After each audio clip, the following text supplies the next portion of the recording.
Hello.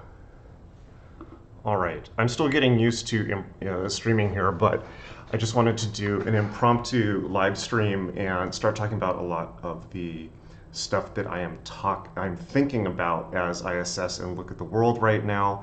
This stream is called Magic and the Changing World Order because I've been doing a lot of thinking about Ukraine, COVID, the future, the state of America, and it's called The Changing World Order because it's a bit inspired by the book of the same name that Ray Dalio published recently.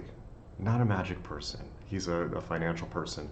Tangentially, by the way, one thing I've been reminding people of lately, if I was to have one piece of advice, one recommendation for people that want to learn magic, right, which I assume you do because you're watching me at this channel, unless you just think I'm cool, which thank you very much. If I had one piece of advice for you, it would be this. Don't read effing magic books. Do not read occult books. And if you do, read stuff from like 100 years ago or more. Read the classics, read the Tao Te Ching, read some of Crowley, actually read the old school good stuff. Magic books are pointless for the most part, with exceptions, obviously. But what I mean by that is if you really want to learn magic, study everything. Study politics, study economics, study history, study the world. Magic is the Hermetic tradition, natural philosophy, and the whole point, the basic fundamental axiom of Hermeticism, of natural philosophy, going back to the Renaissance, is really, really, really simple. It's that all of this is one thing. It's all one thing. And that therefore, you can understand the whole by understanding parts. Right? My hair's messed up. Look, I haven't shaved, by the way. Who gives a fuck, right? It's Sunday. The spirit has moved me. Study everything. In the Renaissance, they believed that the way that God talked was three ways. Through scripture, through science, mathematics, and through nature, right? And nature means just the appearance of the world as it is. So don't study magic books. At least, it's kind of fun at the beginning to help you get in the mood. But study your life. Pay attention. Crowley said, inflame thyself, invoke often, and, Crowley said, inflame thyself and invoke often. I say, inflame thyself, invoke often, and pay attention. Because the world is one thing. It is living intelligence. It is talking to you all the time. And as I'm sure many of you have realized, if you really listen, it's telling you exactly what you need to know at exactly the right time. And that means your dreams, that means your conversations with people in your life, it means the news, it means things that are happening around you, it means the people that are in your life or who are not in your life. So to be a magician is somebody who has a keen understanding of existence, reality, right? What's the fundamental idea of magic? That you can change reality. Okay, well, here's a little tip. Reality is changing so fast that you have no hope whatsoever of controlling it. However, if you can anticipate change, if you can even, first of all, if you could start from the place of understanding that change is inevitable and therefore not clinging to demanding that things be the way you want them to be, then you're already ahead of most of the human population, because that's humanity's, as the Buddha points out, fundamental hang-up is the passage of time. So if you can understand that everything is already changing all the time, great. If you can anticipate change and if you can willingly adapt to change very, very, very fast, then you will be participating in the magic of the universe instead of resisting it, and therefore you will be a magician and appear to other people to be a wizard. There, you have it. I've simplified it for you. There you go. Okay, just that aside. Let's talk about how the world's changing right now. So I posted on Instagram yesterday about Ukraine. Let me back up a bit. There's three big changes coming, I think, or in the process of happening. And yes, this is my dog. I've given up trying to keep him off camera. He's my Doge, my Shiba Inu, and he's probably going to be in these live streams. So that is what it is. There's three big changes coming. and in the process of coming. One of them is the collapse of the clear economic superiority of the United States, although we still are economically superior. And most of my audience is American. I don't know where you're listening to this from in the world, but obviously this affects everyone. So one is that America has near peer or near peer adversaries, meaning specifically China, and Russia is not a peer adversary for us, but they are near peer. They're not an economic adversary, but they are a military adversary. And as we've seen this year, they're not to be underestimated. I was saying, I'm from the 90s. I'm naturally cynical. I'm naturally dismissive, particularly of propaganda. And I was saying all the way up till February, March, whenever it wasn't this year, like, there's no way Russia's going to invade Ukraine. I was saying that all the way up to when they crossed the border. So I didn't see that coming. Not many people saw that coming. That just goes to show how unpredictable the world is and how fast it can change and how our models can be wrong and be proven wrong really, really fast, really fast. And when our models are proven wrong, there's two things we can do. We can kind of like cry about it, or we can adapt and admit we were wrong and therefore do much better. So that's the first big trend. The next is the virtualization of the economy, I would say, combined with increasing intensity of war for natural resources. And so there will, and I want to kind of dig into that because there's a lot of angles to that. Let's just talk about those. And I think the third one, and there's more than that, but let's just talk about those for today because those are pretty big topics. And the third one, I would say, is just the increasing inability of people to adapt. And that's certainly not new. But as magicians, we have a leg up, okay? So yesterday, as promised, as part of the introduction to Magick class that we had earlier this year, which, by the way, is an awesome class, and I invented a completely new form of magic for it called binary magic, which, as far as I'm concerned, is the most clearly anyone's ever put the entire field. And it's a cheap class. I mean, not cheap in content. It's inexpensive because it's an introductory class meant for people who are new to the topic. But there's people, if you've been into this for 30 years, you're gonna see things with fresh eyes, and things will become much simpler and more easy for you as you approach magic. It's even simpler and more straightforward than chaos magic. I really, really recommend that. But anyways, part of the deal for that course was that depending on what package people got as they went into the course, we were going to donate part of that to the Save the Children NGO specifically in their operations in the Ukraine. They are a very, very highly rated charity. I really pay attention to this stuff because there are a lot of fraudulent charities out there, unfortunately, or just ones that are very, very ineffective and give bloated salaries and these things. But Save the Children is very, very, very highly rated. They are working in the Ukraine and other war-torn areas specifically to help children who are in war and conflict zones, which I can't imagine. And I just can't. I don't know what that's like. I've known people who have been in that situation. I've dated people who were in that situation as children. The trauma is real. I can't imagine. So, if anyone needs, if anyone needs a little extra assistance right now, I think children caught up, particularly in that god-awful conflict, would definitely make the cut. So they're over there giving people blankets, children blankets, warm and cozy blankets. They're giving them, they're giving family food for a month at a time, and shelter and emergency supplies. And so we were able to send over about a little bit over $3,000 yesterday, which will provide something, some combination of like 600 blankets, 85 months of food for families, and I forget the third number of emergency supplies. So they're depending on how they decide to divide up the resources. So I just wanted to let you know that, particularly if you took the Introduction to Magic class, that money has been sent, and thank you very much. We, of course, really want to continue to do things like that in the future. We have done stuff like that in the past. with, for instance, getting children out of human trafficking and things like that. So that's one of the things I do that helps me feel better about myself, and I think this is kind of the point of spirituality, is to actually help people, not just conceptually.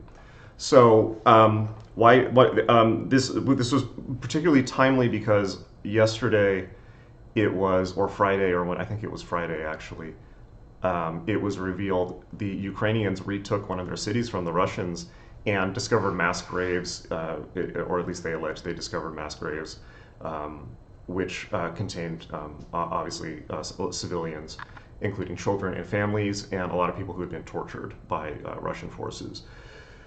So, this is grim. This is like back to World War II, right? And that is not something anybody wants. And I've also recently been looking at the work of an academic named Timothy Snyder, who's fairly famous, who wrote a book called Bloodlands about the territory between Germany and Russia, including specifically Ukraine, Poland, Belarus, and some other areas, just looking at it from the perspective of just human suffering rather than politics. And it was actually the first study to look at it rather than talking about the carnage in World War II as an outgrowth of Nazism or an outgrowth of Stalinism, but just as a region that was caught in between those two forces, and that those two forces kind of amped each other up in increasing the bloodshed. Grim stuff. By the way, if you ever start complaining about your life, if you ever start feeling like you have it really bad or something like that, read that book. Okay, he talks about the famine in the Ukraine in the 1930s, and I'm pretty hard to shock. And I spend a lot of time studying extremist political stuff, and I spend a lot of time studying genocide, actually. So I'm just because I like to know the best and the worst of humanity. So I'm pretty hard to shock, but I have been shocked recently by reading about the Bosnian conflict. But yeah, if you ever feel like you have it bad, read that book. He talks about the famine in Ukraine in the 1930s, and he talks about children cannibalizing each other, and the hunger was so bad that a witness saw a child being eaten by another child while he was in the process of eating himself. That's how bad it can get. So yeah, if you ever wake up on the wrong side of the bed, reassess. So we have sent some funds over there, and of course I really hope it doesn't get that bad again, although it's really bad. So what does this mean for us? The idea that for magicians in particular, the idea that you exist in the context of something that is oppressing you or something that is monolithic is just not true. What do I mean by that? I've been saying this for a while, but since going back to the Discordian stuff, to Robert Anton Wilson, definitely chaos magic and the chaos culture of the 90s, Church of Satan, like all this ridiculous stuff, speaking of, all this ridiculous stuff. Magic has always, or not always, but particularly throughout the 20th century, was posed as a countercultural activity or an underground activity, or the activity of people who are like rebelling from reality in some really deep metaphysical sense, maybe in a Gnostic sense, in the sense of there being, a demiurge or something like this, and the occultists are radical rebels from this. The idea that there is some type of monolithic control structure, I just don't think is true anymore. And I don't really think it's been true since the economic crash in 2008. The idea that there's some type of sturdy edifice that you can push against is a very wishful thinking. Let me put it that way. Okay, I'm going to take the dog out 1 second here. Hey.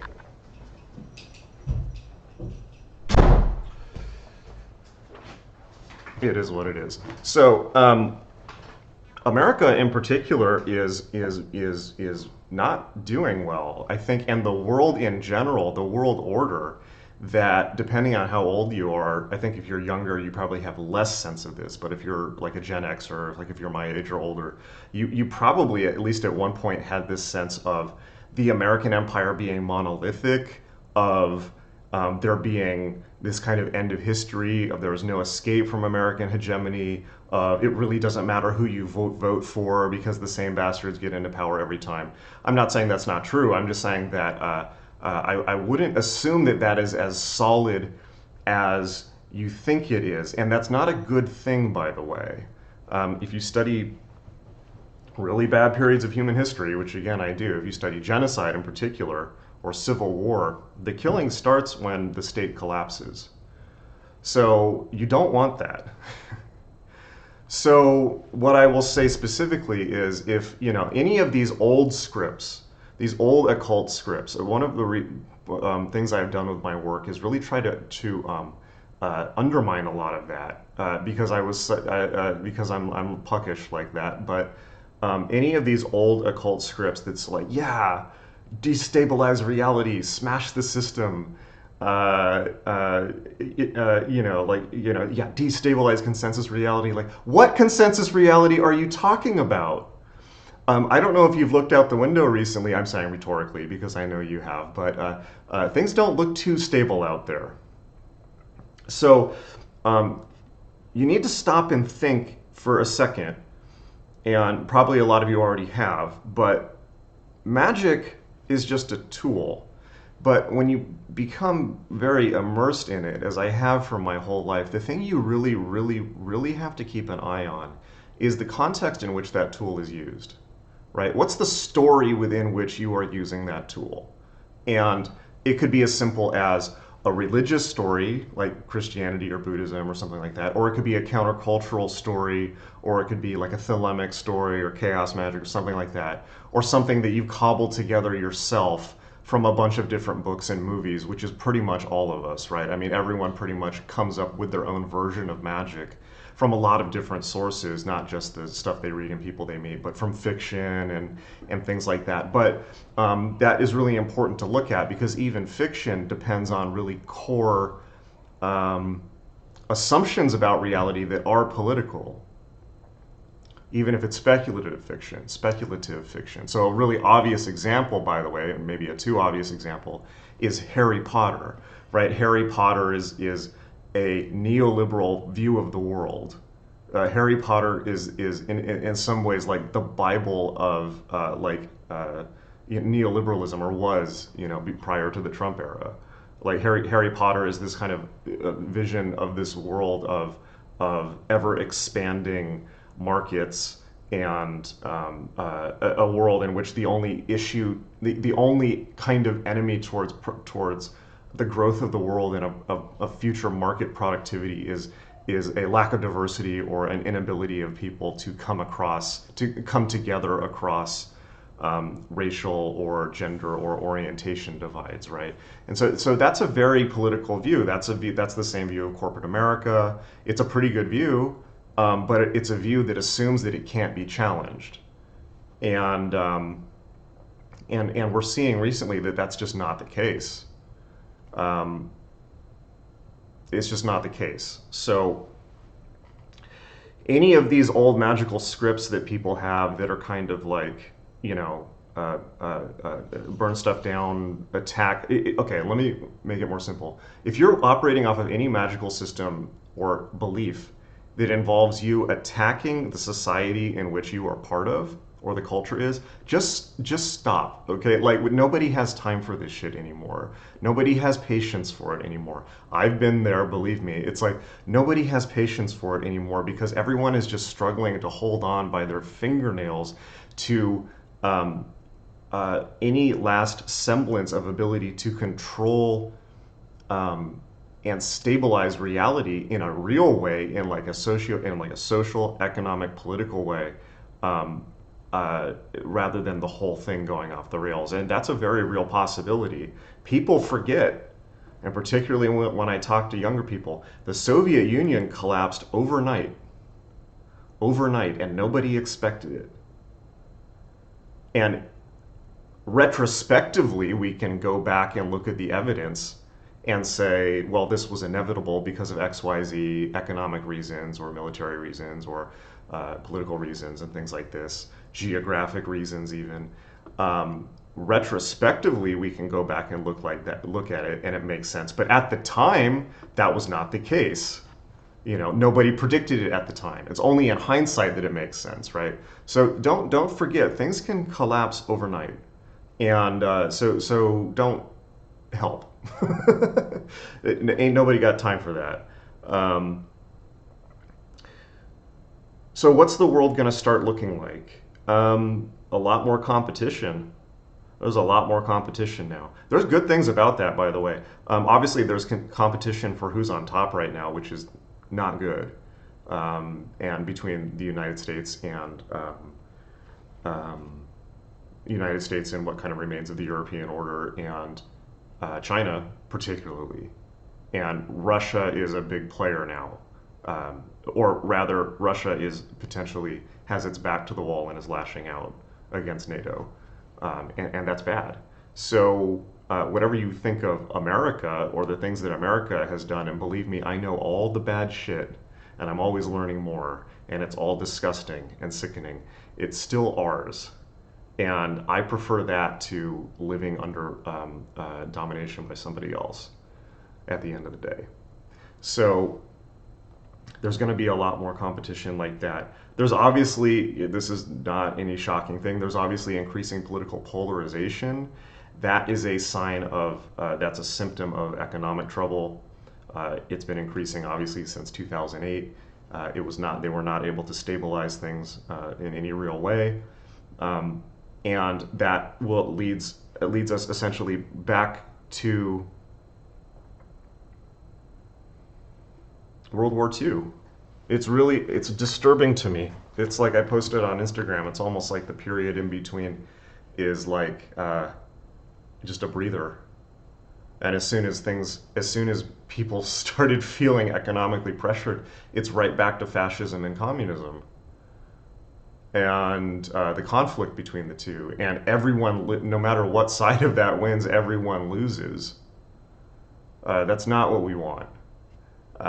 And all you have to do is look at history for what happens when totalitarianism occurs, real totalitarianism, because we obviously live under soft totalitarianism in terms of economic control, information control, population control, military control, even in some ways, militarized police control. Yes, we do live under soft totalitarianism, but you know what? I prefer that to hard totalitarianism, okay? It's like, let's make some adult decisions here. We obviously want everyone to be free, and we will continue to work in that direction. This is one of the great goals of Magick and of the great work, is the liberation of all sentient beings.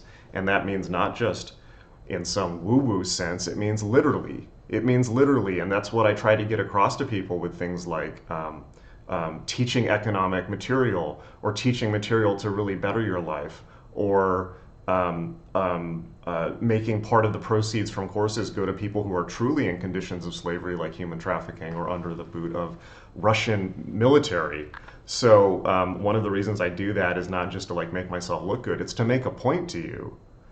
And I might as well just be straight up about that. It's to make a point to you about what the actual stakes are, right? The Magick is not just a abstraction, right? The goals of the tradition are real and grounded in the real world, right? And people who are able to free themselves mentally, spiritually, physically even, are much better able to assist in the creation of a better world for everyone in whatever way it is that they do, in whatever way it is that they are called to, and they are much more capable of helping and freeing people who don't have the ability to do it themselves, right?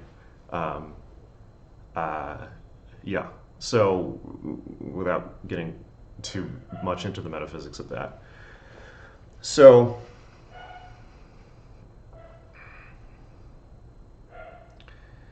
competition, there's going to be a lot more competition.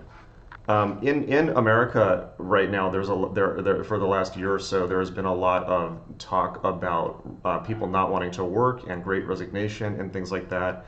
And there's part of that is very understandable, which is people just don't want to get COVID. They don't want to be back in workplaces where they're exposed to COVID. And that includes even like Google in Los Angeles last week had like one of the biggest COVID outbreak in LA.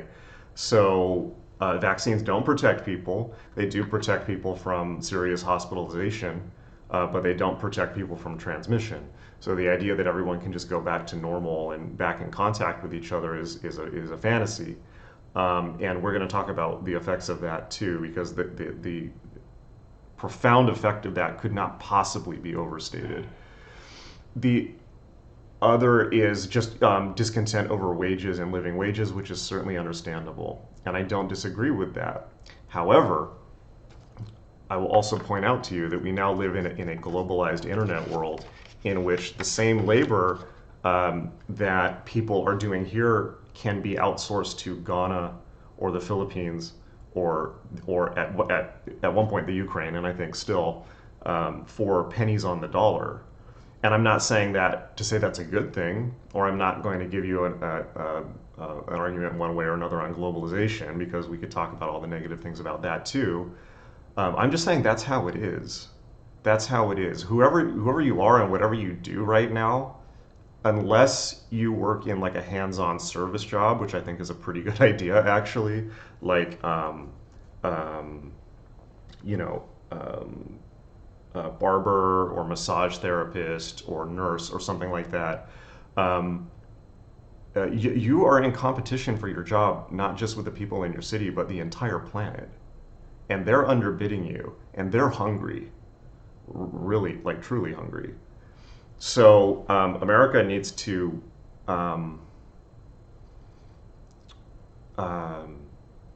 look clearly at its position in the world and not assume that it is the center of the world, because it's just not anymore. Next part of that is, so what's going to happen? I don't know, but don't take anything for granted. The next thing, inflation, right, is completely out of control. We are now in a period of stagflation, which means wages are stagnating while prices are going up. That's bad. And whatever the government is telling you, the reason is because they printed so much money during COVID. And that's an obvious cause and effect relationship. That is, I hope that we will turn it around, but I doubt we have even begun to see the worst of it. So think very clearly about how to change whatever it is that you do to adapt to that world. And I actually think it's really simple. Adapting to even the worst circumstances is really simple. Really, really, really simple. All that you do is you look at all the people around you or within your community, and now that could be in physical world or online, and you ask, what do they need? Where are they suffering? And how can I help? And that's where you will find success. Where are human needs that I can fulfill? Real simple, even in a war zone, okay? If you approach things like that, things will become very clear for you. The next thing I want to talk about in terms of the economy is virtualization and resource scarcity. So America, for I think probably since the 90s, has been in this position where we lost power as a manufacturing hub and became, we started selling nonsense, internet shit, right? And then it was websites and entertainment and things like that, and then apps, and now it's God knows what, you know. And I'm the same, right? So America does not produce a lot of real stuff, and this is a serious problem. So I think that in the coming decade, to be very broad about it, and this obviously is, I don't think this is just America, but I am American and most of my students are American, so I'm just going to talk from that perspective, but this may apply to you also if you're outside of the US. The economy and general reality is going to bifurcate into two directions, and already has, and that is the virtual and physical. And it's going to be more stark than it ever has before, because most of the corporate world will probably live in virtual reality, will exist within teams of remote work, will be meeting in virtual reality. Mark Zuckerberg is working on basically that model of reality. Facebook, Meta rather, is working on software that will allow you to project yourself like a hologram into an office space, and very likely that's going to be the way of the world. Um, One way, even if it's just on Zoom, and a lot of you have already experienced that. So the white collar world, the middle class, upper middle class, the wealthy will exist more and more within virtual space, abstracted from the physical world, and at least for a period of time, will be able to use their resources to float above the concerns of the material world. At the same time, the problem with that, though, is all of that depends on the real world, material resources. Even information technology depends on rare earth minerals and material resources that could be cut off really easily and have already been affected in the supply chain. That could be cut off, for instance, if China just refuses to start exporting things, or refuses us access to their stuff in Africa or things like that, or Russia does. And so even the virtual world is very, very vulnerable, and material resources, particularly as environmental degradation and global warming accelerate, will become harder and harder and harder to, and more expensive, harder to get and more expensive. And so, and yet at the same time, the kind of like productive class, capitalist class, intellectual class of America, I suspect more and more, at the same time that the physical resources become more and more important, will become more and more detached and abstracted from them, because they're going to be in the virtual world and not paying attention to things as they are here. And you saw a bit of that in kind of the craziness of the NFT economy, right? And just that disconnect between actual value and real and intangible value. Um, and this is bad. These are the types of conditions that were prevalent during the fall of the Roman Empire. It's the same type of worsening physical conditions in the real world, while the elite, or at least the upper middle and upper classes of society, kind of withdraw into fantasy worlds. And you can read, one of my favorite writers, Will Durant, talks about that in the end of his book, Caesar and Christ, about the Roman Empire. That basically things just start falling apart, things start getting worse and worse, and the people who have the economic means to do so just retreat into a fantasy world. And a lot of work that people do now is fantasy, okay? Like, let's be honest about that. A lot of these apps that people, like a lot of these tech jobs and apps, is it really necessary? And how much of what people do in these jobs is really necessary? You know, like meetings and things like this. A lot of work is performative and fantasy in a certain sense. So in the Roman Empire, that meant people kind of retreating into, literary and artistic worlds, pursuits, collecting things, having salons, orgies, things, all that famous stuff, drugs, right? I mean, it's not a mistake that suddenly psychedelics have been so popular for the last 10 years, right? There's a certain level where people just want escape. It's another level of consumer escapism. And more than that, people want to escape to a world that they can understand and have control of, because they can't for this one, and I understand that. And this is why I teach magic the way that I do, as a confrontation with reality. When the Soviet Union fell, it was the same, by the way. Everyone overnight became fascinated with the occult and mysticism and all of this stuff, partially because they were not able to under communism. So just in the same way that they suddenly became interested in the most extreme pornography after the Berlin Wall fell, after the Soviet Union fell, they also became interested in like the craziest cults and the most insane occult stuff and things like that. Because it was just like this rush of like, A, what were we missing? And B, I need something that I can understand and control. And I get that. So, but this is obviously a very dangerous situation. Very dangerous. Because on one hand, you have the people who are capable of changing the trajectory of things for the better, and yet they are not at this point, not only abstracted into technological worlds, but in their houses. And I'm not any different. right? So, or are not as involved with interacting with other people as they were before. They're cloistered within their little worlds, and that's a very dangerous situation. So I think that if I had one bit of I don't want to say advice, but I want to say direction to maybe think in, particularly as in the following years, is think about the going into matter. Don't think about abstracting into astral or technological or fantasy or anything like this. Think about like resources, like like I would advise people, particularly who are young, to get into jobs in like manufacturing, shipping, mining, transport, supply chain, labor, like real jobs building real world infrastructure and not digital infrastructure. So easy for me to say because I'm a digital infrastructure guy. My whole life is building digital infrastructure, but just something to think about.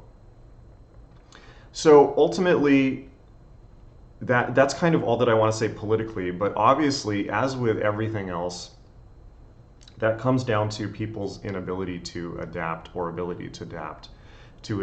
And as life gets more and more and more insane, people with magical training, let's just face it, are going to be able to adapt a lot more easily.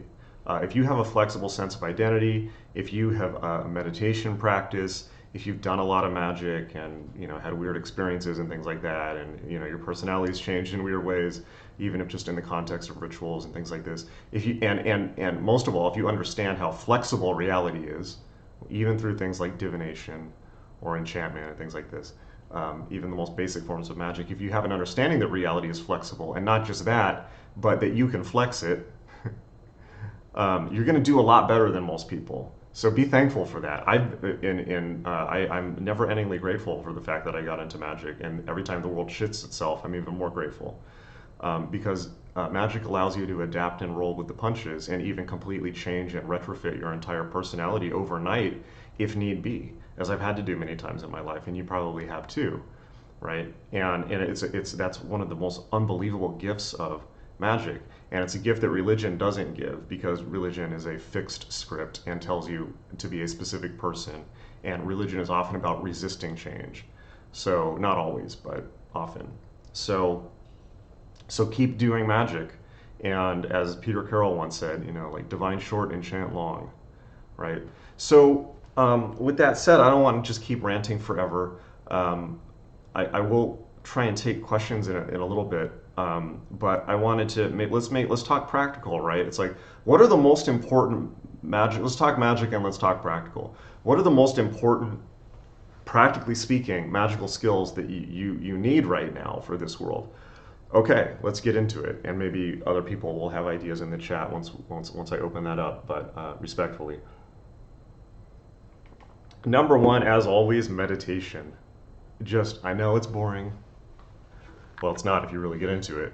I know it's like, oh, meditate, It's kind of like, oh, I have to eat, oh, I have to exercise. Yeah, meditating is the most important. Why? Number one, it allows you flexibility of personality. Number two, it allows you to extend your reaction time to outside stimuli, which is one of the most important, if not the most important skill in life, right? To allow for an aperture or window in between stimulus and your response means that you will not fuck up your life when under stress. That's really important. Third, being able to see the big picture, being able to see the world outside of yourself, and understanding not only what's happening, but where the opportunities are, where the energy flows are, where you should go, where you should not go. If you have a lot of experience of meditation, you know exactly what I'm talking about. If you don't, meditate more. And fourth and most obviously is just the ability to manage stress, to manage your cortisol levels, right, and to stay out of your fight or flight reflex. These are all critical and likely the difference between life and death in a lot of situations, and certainly the difference between success and failure in all situations, including financial, including relationships, including business and career. right? Including, how you treat the people in your life, including how you treat your kids, everything. Meditation is the key, and it always has been, and it always will be, and it doesn't change. It just gets better the more you do it. So, of course, I have a brand new meditation course out, Mastering Meditation. It is, in my ever so humble opinion, the best meditation course on the planet, at least on the internet, that is easily accessible. And since we're now in the post-COVID world, I don't know how easy it is to, like, for instance, go to India in an ashram, or if you would want to do that post-COVID. You always could, but I mean, it seems pretty risky these days. So I will say that for all intents and purposes, it is the best, easily accessible, and perhaps best accessible, let's just say best accessible meditation course in the world. Extreme statement, yeah, who cares, right? So what? It is what it is. I'm over false humility. It's a brilliant course. I wasn't the only one that worked on it. The whole team worked on it. It's a phenomenal course. It will take you from 0 to 60, and just like all my courses, and it will teach you meditation techniques that will last you your entire life, and will allow you to thrive, succeed, be happier, be more fulfilled, live longer, make more money, everything. So we have that. The next one is, how do I put this?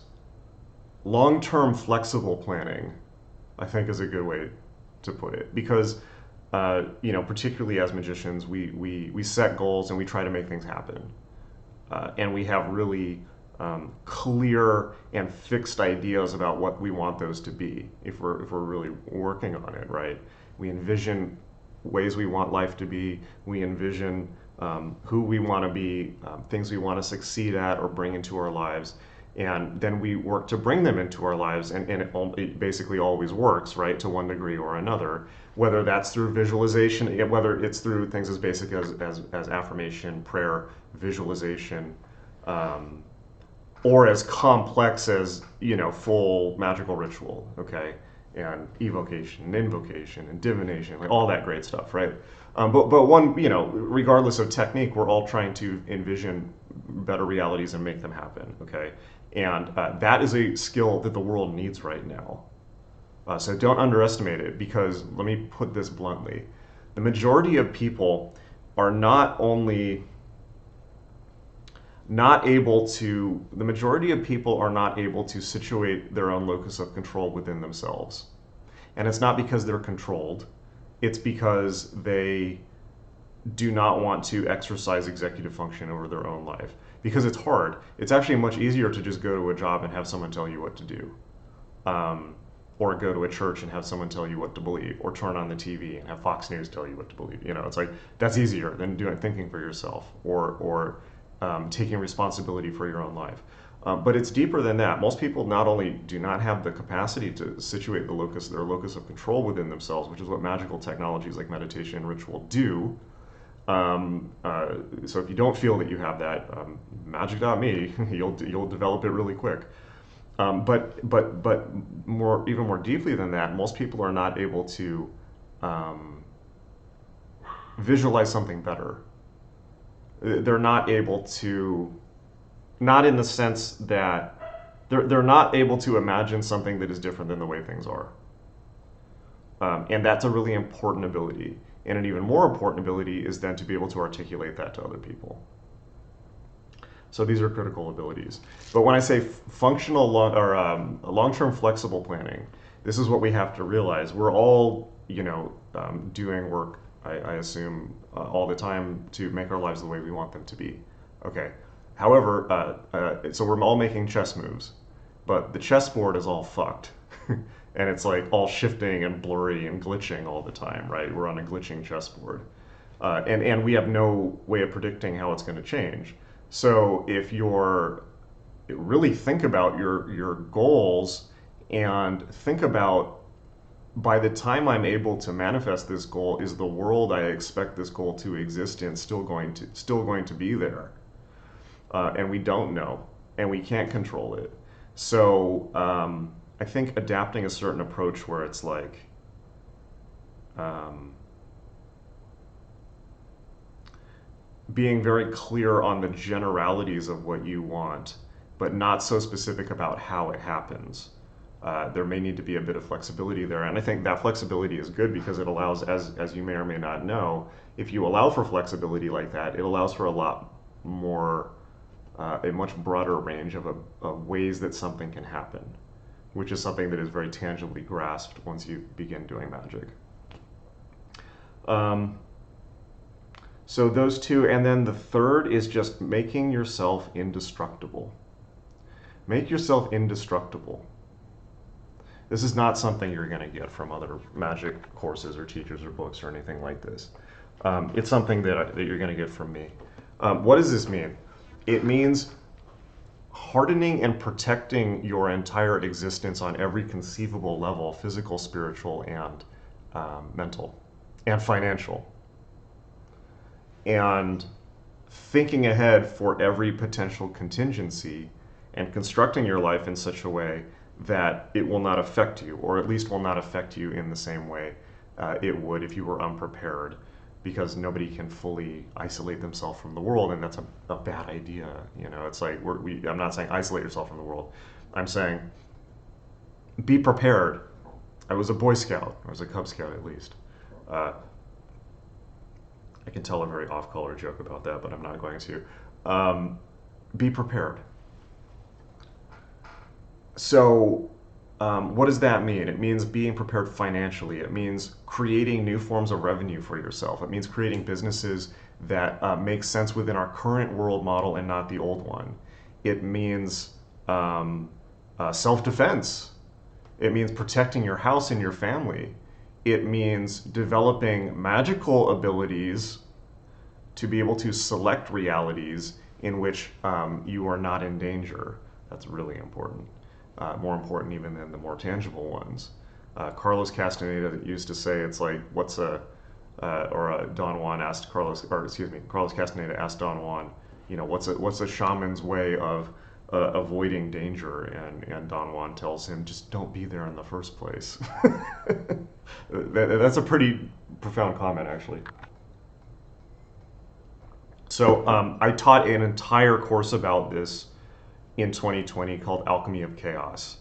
That's a phenomenal course. It's a course that will give you the tools to protect you on every single level of your existence. It is a tantric course, meaning not black magic or sex magic or any of that nonsense, but meaning it works with the chakras and it works through ritual in the outer world, but in a real world sense, not like doing magical rituals, but like honing each chakra and grounding it into reality so that it is working optimally for our current reality.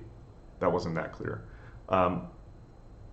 Basically, Alchemy of Chaos is a course about making yourself, like, adapting to the current world and making yourself able not only protecting yourself on every single level of reality and protecting your family and the people you care about on every single level of reality, but setting yourself up to thrive and even dominate in the 10 years to come because you're just way ahead of other people.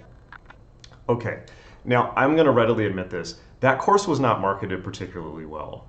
I don't think that I made it clear enough as to what it was. And that entire course was done in like the summer of 2020 when my level of, and everyone's level of stress was like through the roof. And I had to move 7 times. All this insane stuff happened.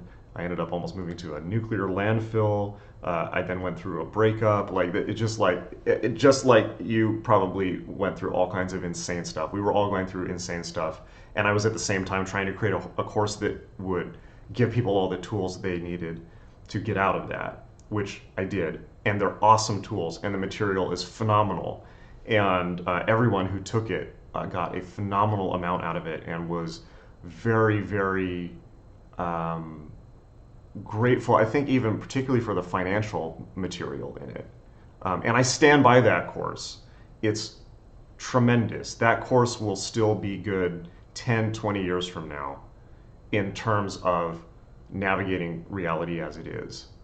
And it's a course with material that I don't think has ever been taught before in the occult world, that has certainly never been put together in the way that I put it together. It's something completely unique and new and effective and not about the old stuff. It's not about Golden Dawn or Chaos Magic or any of that stuff that's from Victorian England. It's about what is the most possible, most effective possible in real world practical terms magic in terms of tools for radically altering reality now in real world results terms for adults in 2020 in the middle of the world falling apart. And I think that we did a phenomenal job with that course. However, I think that if you look at kind of the page for that, it's kind of dark, it's kind of stormy, it's not particularly clear what it is. The title, Alchemy of Chaos, is not particularly clear. I was originally going to call it Crisis Magic, but for some reason we decided to call it that.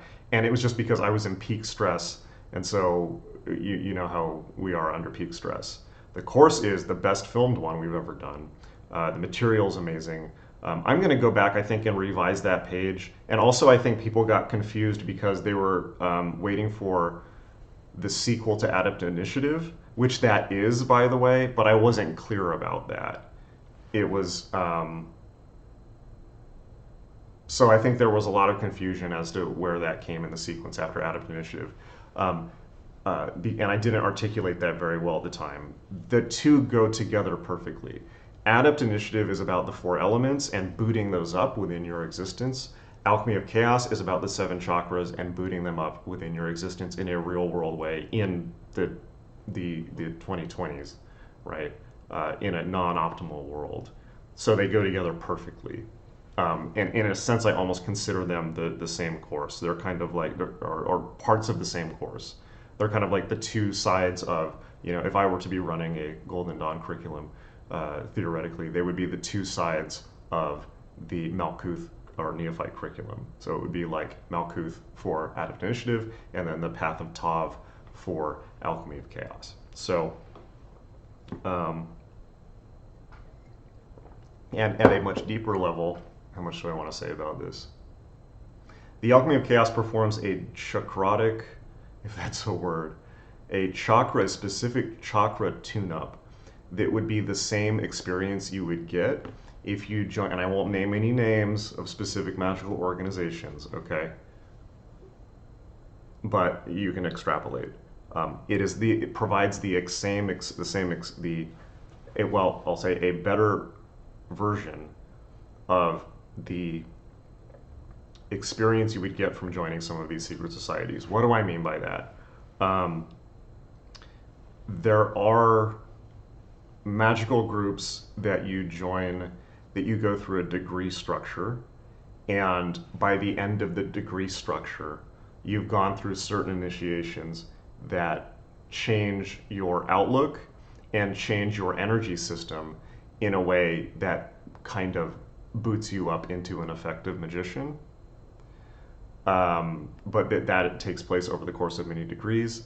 Definitely Adept and Alchemy, but Alchemy of Chaos does that in a course very quickly.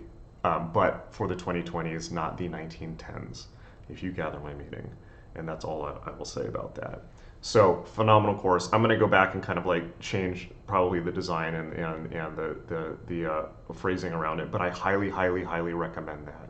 If there's one course, possibly even more than the meditation course, if there's one course that I can recommend you out of everything at Magick.me that has my absolute best material on how to thrive in this new reality, it's that one. I put my heart and soul into that one in a very stressful situation. It's great.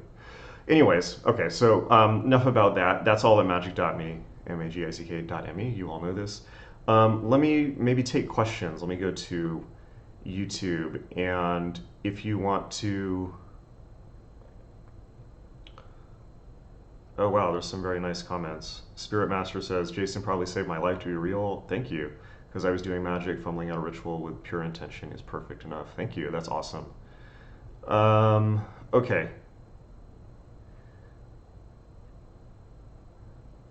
Irving says, how would you define the most powerful magician? What are the limits you believe in? There are no limits. A most powerful magician is a total misnomer because reality is changing constantly. You're all gonna die. I'm gonna die. We're all gonna die. So what powerful magician measured by what? At what time? At what period? At what time? In what way? For who? I don't think there really is such a thing. But in terms of limits, there are none, and we should be very happy about that. John Lilly in The Center of the Cyclone. It's either The Center of the Cyclone or Programming and Metaprogramming in the Human Biocomputer. Both of which I recommend for everyone, by the way. Some of you may know John Lilly, but if you don't, really quickly, John Lilly was the guy that invented sensory deprivation tanks. He was a real weird guy. He also did a lot of acid and tried to talk to dolphins. He did a ton of ketamine in sensory deprivation tanks and tried to talk to aliens and did. And he wrote some wild books and he got real burned out by the end of his life. But great writer and great information about magic. And one of the things he said, I'm going to bungle this, but so look it up, but something to the effect of within the realm of the human mind, there are no limits. And if limits are discovered, they are simply signposts that can be, or guideposts that can, they themselves be transcended. There are no limits. There's no limits on human achievement. People were saying in the beginning of the century, people were saying people would never be able to fly, and if God wanted you to, if God wanted you to fly, would have given you wings. Now we're preparing to colonize Mars, and it's just only a little bit over 100 years later. So there you have it. There are no limits. So aim big. That's another thing I have, particularly for younger people. Like, have bigger goals. Is manifestation just 5D thinking? It is definitely higher dimensional thinking in some ways. Question about retention. I'm not going to super get into that on this chat, but I talk about that at length in the Mastering Meditation course because it is something that people get really, really hung up on. No FAP. Long story short, I don't really think it matters and I wouldn't get hung up on it. Kyler says, I'm currently working through the 38ers. Very brave, very cool. Is Enochian something one should be concerning themselves with, or are other systems of better use at this time? Okay, that's a really, really, really good question. And thank you for asking that. And I can answer that specifically and more broadly. A long story short, you might want to be a bit more grounded. Enochian often, I love Enochian, okay? I wrote a whole book on it.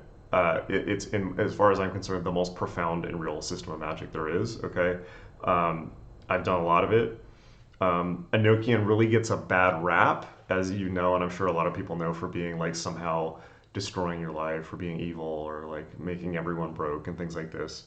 In my experience, the reason that is because Enochian is not concerned with the material world at all. It's purely astral. And purely like to be more specific about that, Enochian is kind of like an ongoing religious psychedelic experience that doesn't, in the same way as psychedelics, really kind of doesn't have a whole lot to do with your actual day-to-day life. Okay, and one of the reasons for that is not just that it's kind of like an astral thing, it's that Enochian is not about you in the way that some other forms of magic is. It's about the big picture, in which you basically are insignificant, and I am insignificant, and everyone's insignificant compared to the big picture. So the reason why that is not so productive, particularly under times of economic stress, is because it just doesn't overlap with your life at all. And that time could, how do I put it, possibly be better spent taking care of business than doing the kind of occult equivalent of binging PlayStation 5. Enochian's beautiful, it's wonderful. Like I said, I think it's the most profound system of magic in the world, but it's not going to pay your bills, and it's not going to focus you on developing skills, the skills you need to survive and do well, and certainly will not give you anything you need to like help your family or anything like that. It's the big picture. So I love Enochian, but I think that's my answer. Okay. Teeny Dakini, that's an awesome name. I love it. Will you ever reissue your early works? I hope to. I have the rights to Generation Hex. and I hope to reissue it at some point. As far as I know, that's the only one that's actually out of print, and it actually is like really expensive on Amazon, which is really, I guess, weird. It's kind of cool, but it sucks if you're just trying to buy the book. I hope to reissue that at some point. I would need to get the rights from the individual authors as well, but that's kind of like it's kind of like I keep meaning to do that, but it's like, well, I could create new stuff that the world needs now, or go spend a bunch of time bringing out my early singles from when I was 21 in 2005 or whenever, or no, it was earlier than that. So it's just kind of like not at the top of my list, but I absolutely hope to at some point. And thank you for asking about it.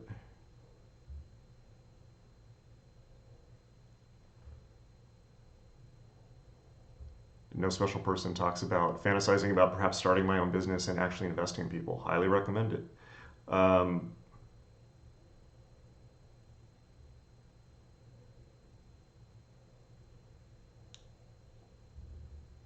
I'm not answering common questions. Sorry. Take more zinc. Oh, Lord have mercy. Uh, okay, it's becoming that type of conversation.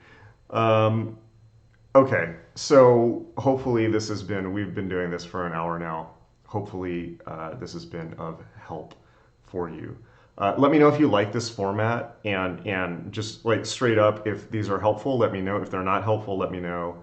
If I'm just kind of like ranting and it's like what the hell, let me know. But I think that I will continue to do these just because it's really helpful to be able to just talk through my thoughts and also update people on the world as I see it, not the magical tradition as it was. And our world changes every day now, so it's good to have kind of like a feedback loop. All right. Thank you, everyone, for coming. Have a great Sunday. This has been your Sunday sermon. Everything will work out fine. And as magicians, we have the never forget. I sometimes forget, but never forget. Not 9/11, but never forget that as magicians, we have the ability to make things turn out all right. We have the ability to make things turn out all right. Okay, it's like we have the skills, whether it's just motivating ourselves to put in the work necessary to do so, or all the way up to magical ritual. So use them, and don't forget who you are. You have all the ability and power that you need, right? And if you want to hone your skills, there's always Magick.me, and we will continue to put lots more stuff out. So keep watching the YouTube. Please like and subscribe. Subscribe to our podcast. There's a bunch of links below this video. We have a new guided meditation, or new in terms of it's a couple months old now, but new that level of new. It's amazing. Get on the mailing list. Subscribe to the podcast. We are now podcasting every Monday morning. I have a new podcast coming out tomorrow with the Buddhist meditator Rod Rosenbaum. Great podcast. Robert Rosenbaum, excuse me. And yeah, check it all out. It's all there for you. All right. I'll see you later. Hang in there.